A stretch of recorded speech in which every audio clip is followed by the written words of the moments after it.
Moments ago, whispers turned into chaos inside Buckingham Palace.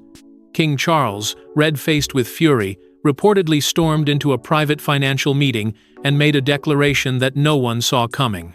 Camilla's entire family had been cut from the royal trust fund. Advisors froze. Camilla was speechless. What could drive the king to take such an unprecedented, brutal step against his own wife's bloodline? Before we go deeper into what this really means for the royal family, make sure to subscribe so you don't miss a single update. The scene inside the palace was unlike anything seen in Charles's reign. Behind closed mahogany doors, the king's patience had finally snapped. Senior royal treasurers and palace lawyers sat stunned as Charles's voice rose, trembling not with uncertainty but controlled rage. For weeks, quiet murmurs had rippled through the royal corridors, whispers of funds disappearing from obscure accounts, names surfacing that should never have appeared in royal ledgers. Yet no one expected Charles to take such a drastic public stand. What began as a private inquiry into mismanagement had evolved into a confrontation between duty and love. The monarch, known for his restraint, had reached his breaking point. As his advisors laid out the financial report, the king's expression darkened with every page turned. The numbers weren't merely mistakes. They were betrayals, inked in royal gold. Funds linked to the trust, the same pool meant to secure the crown's legacy, had been traced to names connected to Camilla's immediate family. Tom Parker Bowles, Laura Lopes. Familiar names, suddenly surrounded by suspicion.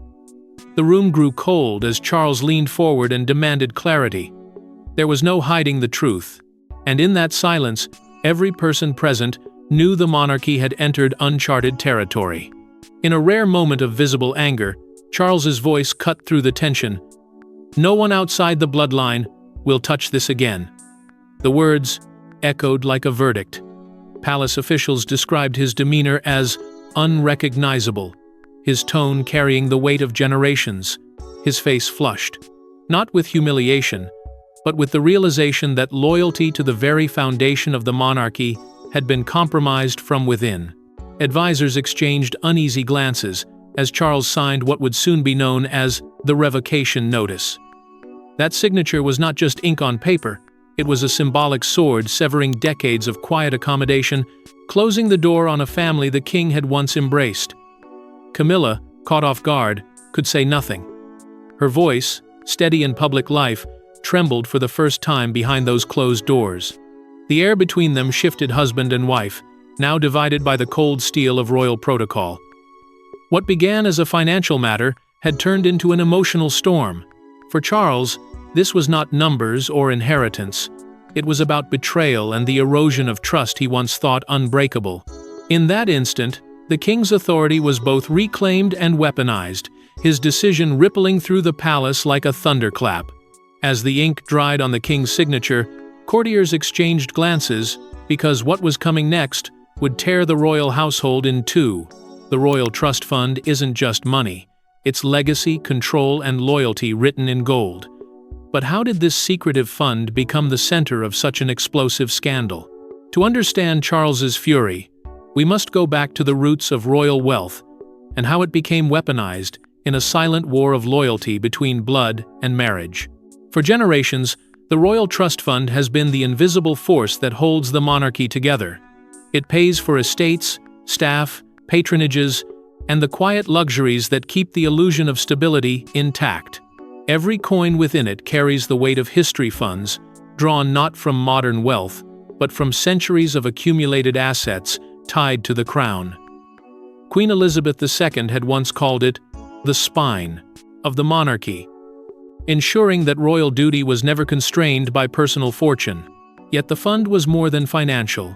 It was a symbol of purity meant to remain untouched by those who entered the royal family by marriage, no matter how beloved.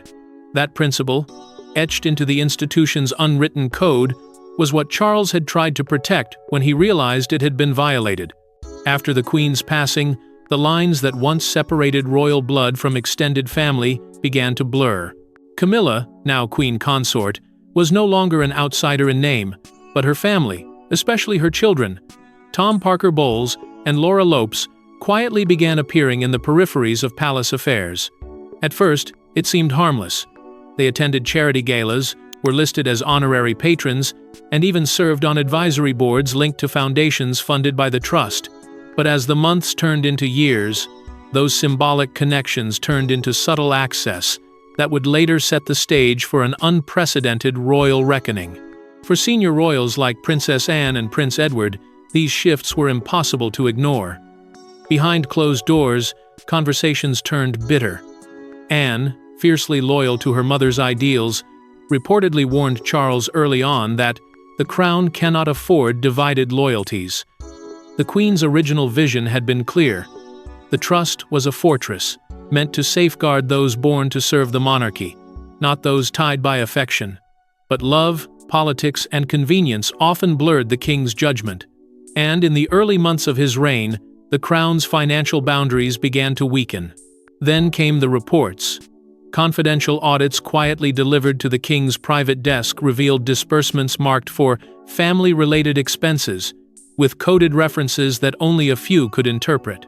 Some funds were traced to business ventures involving Camilla's relatives, investments that raised eyebrows among the Privy Council. Still, Charles hesitated.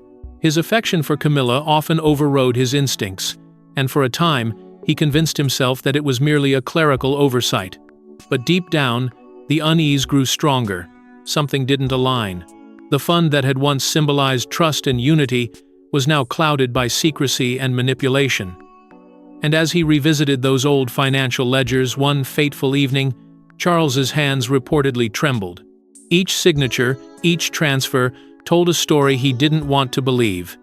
He began to suspect that the breach went beyond opportunism, that something personal, even deliberate, had been hidden from him. Advisors urged calm, but the king's silence became heavier with each passing day. This wasn't just a royal accounting matter anymore. It was a test of loyalty, a question of who he could trust when even the family closest to him seemed to blur the line between privilege and deceit. But the breaking point didn't come from a financial document. It came from a private discovery Charles was never meant to see. One envelope, no royal seal, just Charles's name, written in Camilla's own hand. When the king opened it late at night in Clarence House, what he read inside would change his marriage and his monarchy forever. The contents revealed not only financial manipulation, but something far more personal, a hidden alliance between Camilla's relatives and a former royal staffer with an agenda. It was a moment of unbearable stillness. The king, alone in his private study, had not expected what he was about to find. The envelope wasn't part of his official correspondence, nor was it meant to cross his desk. Yet something about it, its careful script, its placement on a stack of unrelated files, drew his attention. The handwriting was unmistakable. As he tore it open, what spilled before him wasn't just numbers and memos, but betrayal written between the lines. Hidden within was evidence that confidential trust fund transactions had been quietly redirected not to official royal accounts, but to external private holdings connected to names that should have never been there. The revelation struck like thunder. His hand trembled, not from age, but from the sharp sting of realization. Someone had turned royal privilege into personal profit, and the trail led dangerously close to home. The name that stopped him cold was one he knew all too well: Harry Lopes, Laura's husband. There it was, printed beside a string of accounts and disbursements that seemed innocuous at first glance. But as Charles read deeper, the pattern became undeniable. Money originally allocated to heritage restoration projects had been quietly siphoned toward ventures linked to private companies, with ties looping back to Camilla's family circle. For years, the king had tried to merge two worlds, his royal duty and his wife's family, believing he could balance love with loyalty. But that illusion shattered in that single moment of clarity. What he thought was generosity had been redirected into greed. The emotional collapse was swift and silent. Charles leaned back, the weight of the monarchy pressing down like a crown made of iron. Every act of goodwill he had extended to keep the peace now felt like ammunition turned against him. The people he had trusted, the family he had folded into the heart of his reign, had betrayed that trust. When Camilla entered moments later, drawn by his silence, she found a man transformed, no longer the gentle husband she'd always calmed, but a monarch in the throes of moral outrage. Her attempt to speak, "It's not what you think, Charles," was met with nothing but the sound of paper sliding across the desk. His eyes, filled with sorrow and disbelief, told her that he had already made up his mind. "This is not the family I swore to protect," he whispered, more to himself than to her. The words carried centuries of royal restraint and heartbreak, echoing through the marble halls that had witnessed countless scandals before, but never one that struck so deeply at the king's own heart. What began as financial deceit had now become an emotional fracture that no apology could mend. Camilla's silence was guilt and grief. She reached for him, but he turned away, the envelope still open beside him, a symbol of trust destroyed beyond repair. And as dawn broke over London, the king wasn't just betrayed, he was ready to act. Inside their private Windsor quarters, the king and queen had the confrontation that would rewrite royal history.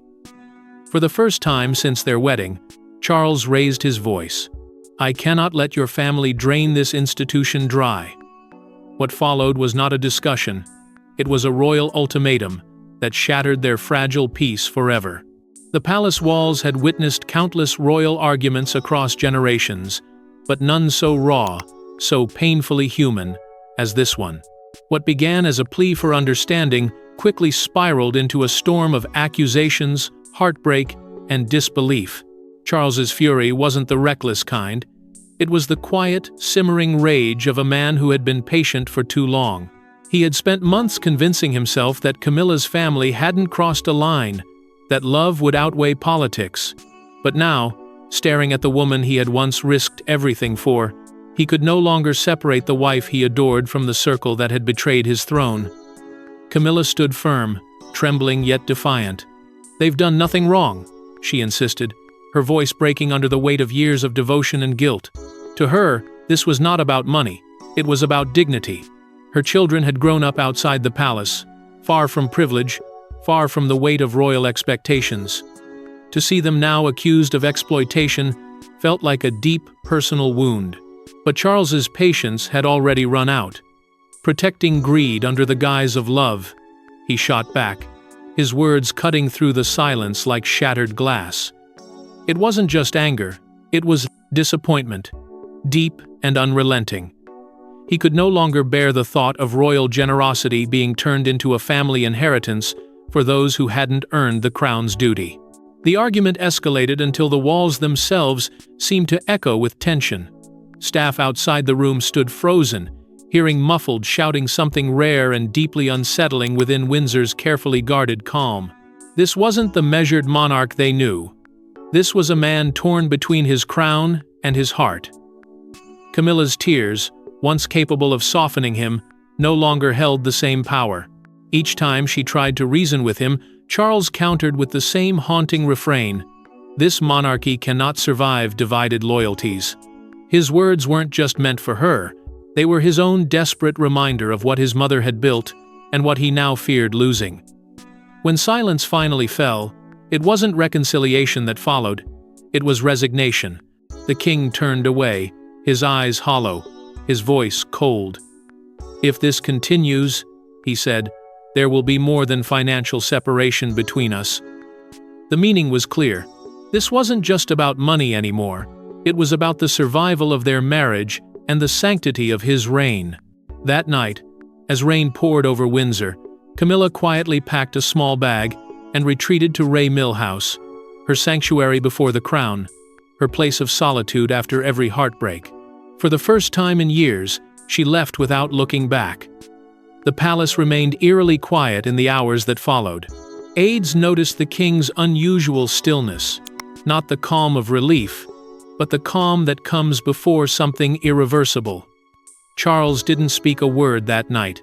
He sat in his study, staring at the same folder that had started it all, the firelight reflecting the exhaustion in his eyes. Duty had won, but at a cost that hollowed him out completely. He had drawn a line between love and loyalty, but neither side would ever look the same again. But as the Queen left Windsor that night, she had no idea the king's next move would go public and irreversible. At precisely 9 a.m., A royal communique was dispatched from Buckingham Palace, one that stunned the world. Effective immediately, individuals not of royal blood shall cease to receive trust disbursements. It was cold, calculated, and final, and though no names were mentioned, everyone knew exactly who the decree targeted. The morning air around Buckingham felt charged with anticipation. Hours earlier, the king had convened an emergency session with the Privy Council. His instructions were precise. There would be no negotiations, no public diplomacy, and no softening of words. This was to be the official mark of separation between the royal family and those who had crossed the invisible boundary of privilege. Advisors warned him of the consequences, but Charles's expression remained unshaken. His reign, he declared, would no longer be dictated by emotion or public opinion. What mattered now was restoring honor, not harmony. When the draft was presented to him, he read every word with surgical precision, pausing only once before signing. That moment, brief but monumental, was the culmination of weeks of inner torment and quiet resolve. The decision that began as heartbreak had now transformed into authority. Within minutes, palace insiders began to realize the gravity of what had just been done. For decades, royal decrees had been softened with careful phrasing. Words like review, adjustment, or restructuring were used to disguise the sting of removal. But this statement carried none of that restraint. It was deliberate and brutally honest. One aide described the mood in the corridors as funeral-like, as if a line had been permanently drawn through a chapter of royal life that could never be rewritten. For Charles, it was an assertion of sovereignty. For others, it was the end of a delicate illusion that love and lineage could coexist without consequence. The Privy Council's approval only added weight to the declaration. This was no impulsive act. It had been discussed, ratified, and sealed in accordance with royal law. Those present described the king as controlled but distant, a man who had buried sentiment beneath the armor of duty. His words to the council were simple: "We must remind the crown of its roots." Behind that statement lay an ocean of emotional grief for what he had lost and determination for what he had to protect. The crown, he knew, could not afford to be diluted by personal ties, not after everything his mother had spent her life defending. When the announcement reached the public, the reaction was explosive. Newspapers broke the story within minutes, their headlines screaming of betrayal and vengeance. "King's cold justice," one paper called it. Another framed it as a modern abdication of affection. Commentators debated endlessly: was Charles reclaiming his power or destroying the fragile unity he had promised at his coronation? Outside the palace gates, the divide between sympathy and shock was clear. To some, he had finally shown strength. To others, he had gone too far. Inside royal circles, however, the message was clear and irreversible. The names that once lingered comfortably in royal financial ledgers had been erased without ceremony. Camilla's children, her grandchildren, quietly, officially, and completely excluded. Even within the palace staff, whispers carried a mix of admiration and fear. "He has never been this decisive," one courtier said. "It's as if he's finally chosen the crown over companionship." The tone among them was cautious, almost reverent. They understood this was not a temporary act of discipline, but the declaration of a new era. And yet, amid the uproar and the commentary, Camilla's silence was the loudest sound of all. She offered no statement, no defense, no public play. 4 days. Her absence from the spotlight deepened the sense of unease. Was it sorrow, or was it a strategy? Those closest to her claimed she had retreated into reflection, trying to understand the man she thought she knew. But others whispered something different, that the queen consort's silence was not submission, but preparation. But behind closed doors, her silence wasn't acceptance, it was calculation. The queen consort may have been publicly humiliated, but she wasn't ready to surrender. Within hours, Camilla summoned her most trusted allies, determined to restore her family's honor and her control. What she planned next wasn't rebellion. It was retaliation, disguised as grace. The exclusion decree had landed like a thunderclap, stripping away the quiet privileges her family had long enjoyed. For the first time since becoming queen consort, Camilla found herself isolated not just from public favor, but from the man whose trust had once been her greatest victory. Yet behind that quiet despair lay something far more formidable: resolve. If Charles intended to erase her family from royal life, she would ensure their story was heard, their innocence defended, and her dignity reclaimed before the world. The first step was secrecy. Within the ornate walls of her private residence, she called her son Tom Parker Bowles, a handful of loyal advisors, and one or two long-standing friends from her media circle. It wasn't an act of defiance yet. It was strategy, pure and precise.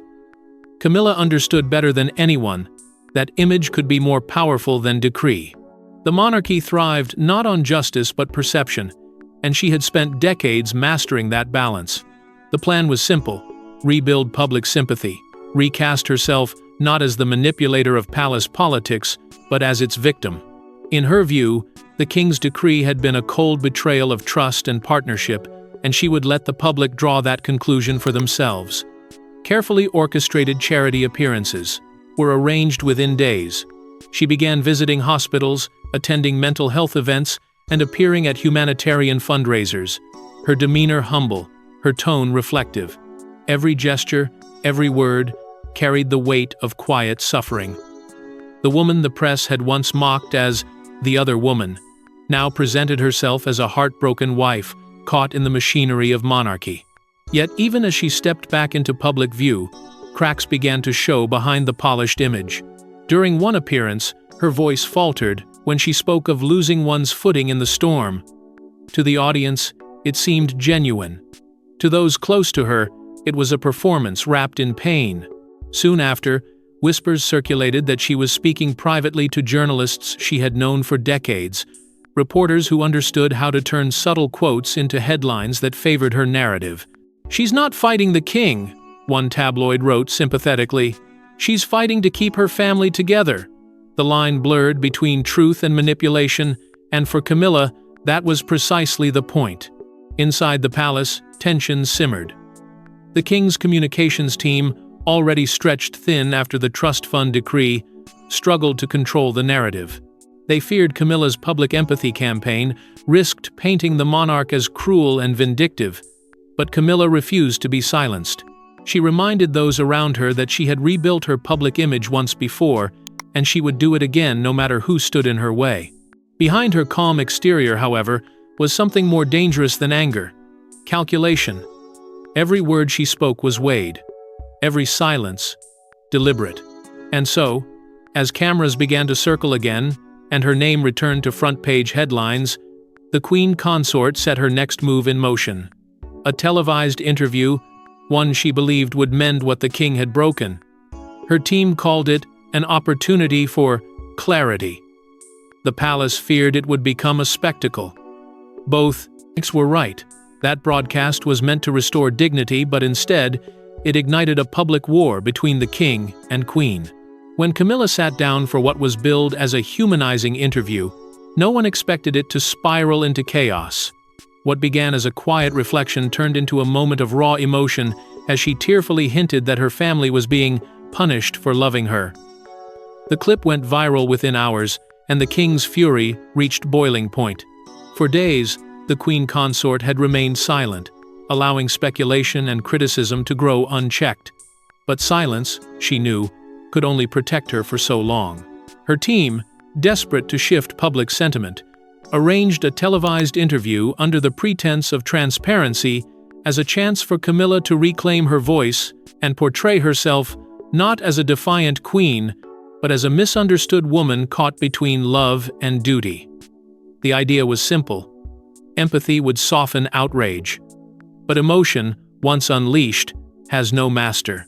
The interview began with carefully rehearsed grace. She spoke about her charitable work, her commitment to modernizing the monarchy, and her belief in forgiveness. Yet beneath the surface, the pressure was visible. Questions turned personal, sharp, probing, impossible to sidestep. When asked about the royal decree that had excluded her family from the trust, Camilla hesitated. A single pause too long revealed more than words ever could. And then, with a fragile tremor in her voice, she broke.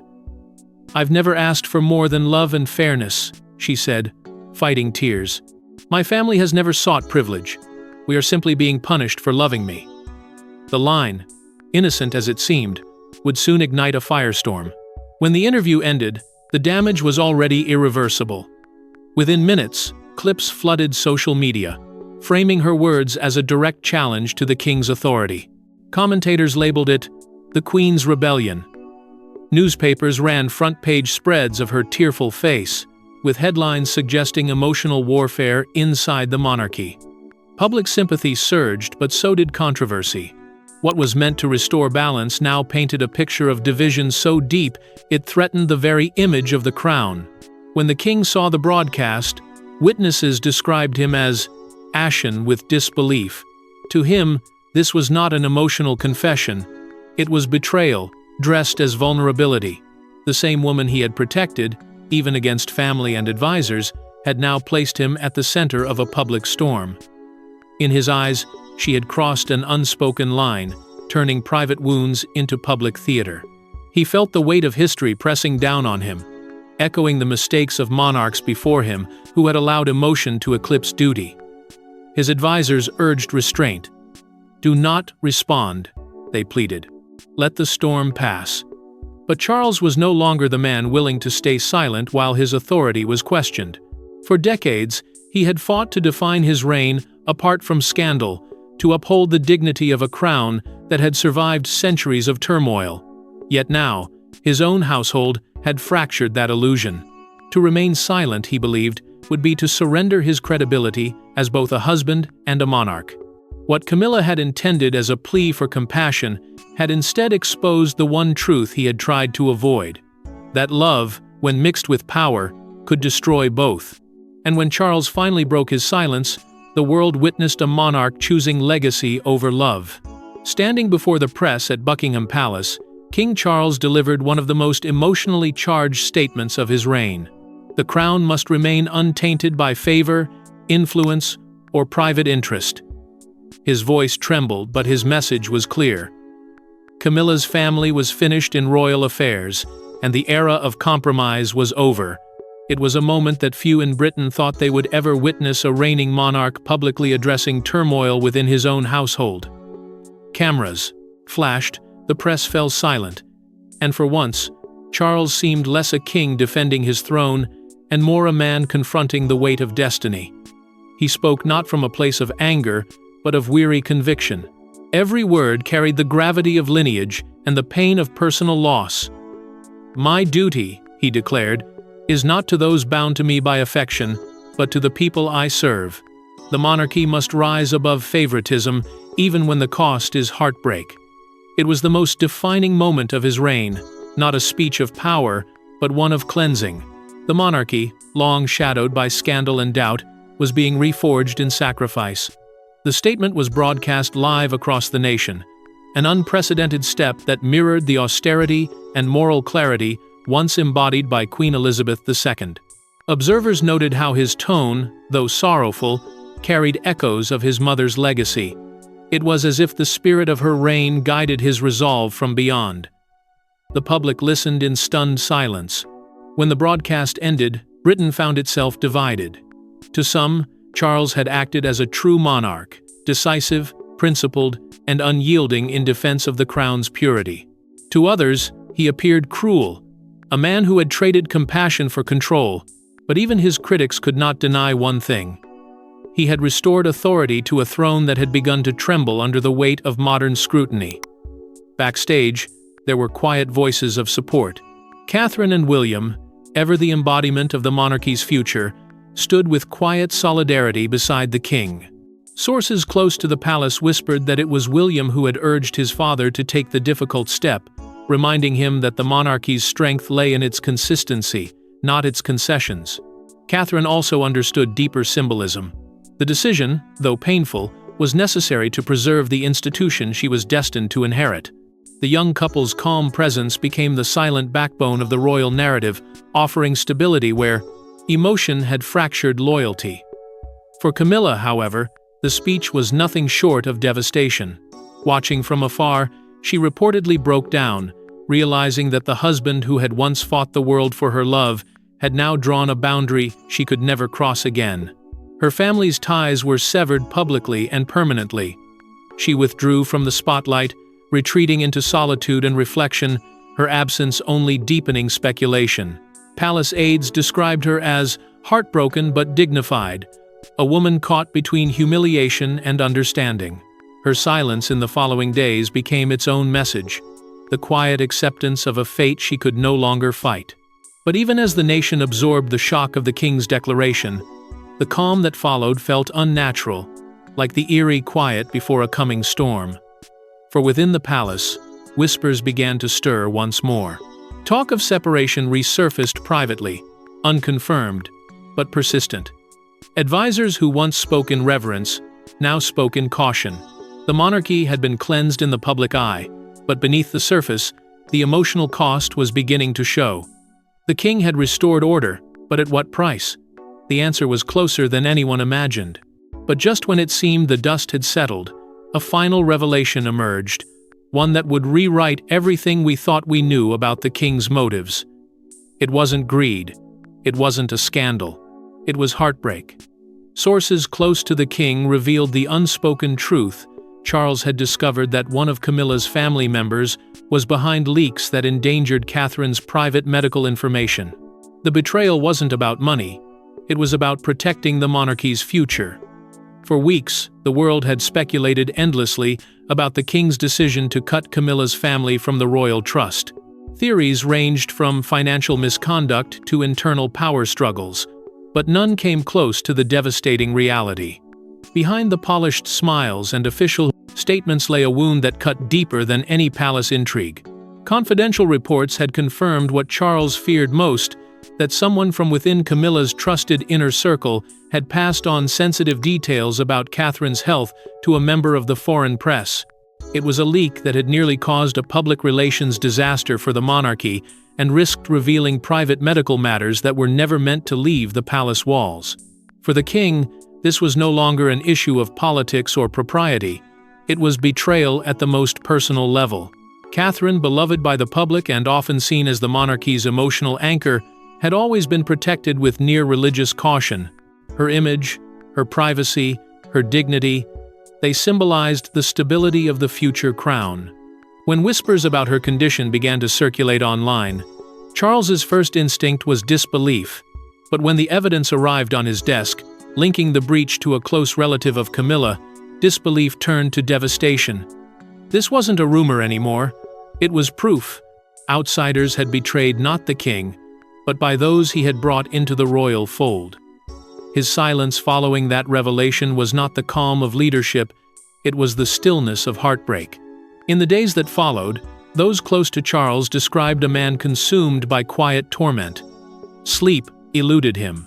He spent nights revisiting every conversation, every instance where he might have overlooked a warning sign. The guilt was crushing not because of the punishment he had delivered, but because of what it revealed about his own blindness. He had believed that love could mend divisions, that bringing Camilla's family closer would symbolize unity. Instead, it had opened the monarchy's most sacred vault to betrayal. The trust fund decree, once seen as cold and ruthless, now appeared in an entirely different light. It wasn't retribution, it was protection. The king had acted not to destroy, but to defend. Camilla, upon learning the full truth, was said to have fallen into a heavy silence. It was no longer about pride or wounded dignity, it was about loss. For years, she had fought for her family's acceptance, never imagining that one misstep, one act of carelessness, could undo everything she had built. In her heart, she finally understood the magnitude of her husband's pain. But by the time understanding replaced anger, it was too late. The damage was done. The king's trust, like the crown itself, could not be repaired once broken. In the weeks that followed, the palace began to heal quietly. William and Catherine stepped forward with renewed purpose, symbolizing the unity and dignity that had always defined the monarchy's survival. Their public appearances grew more frequent, their partnership stronger, and their loyalty unmistakable.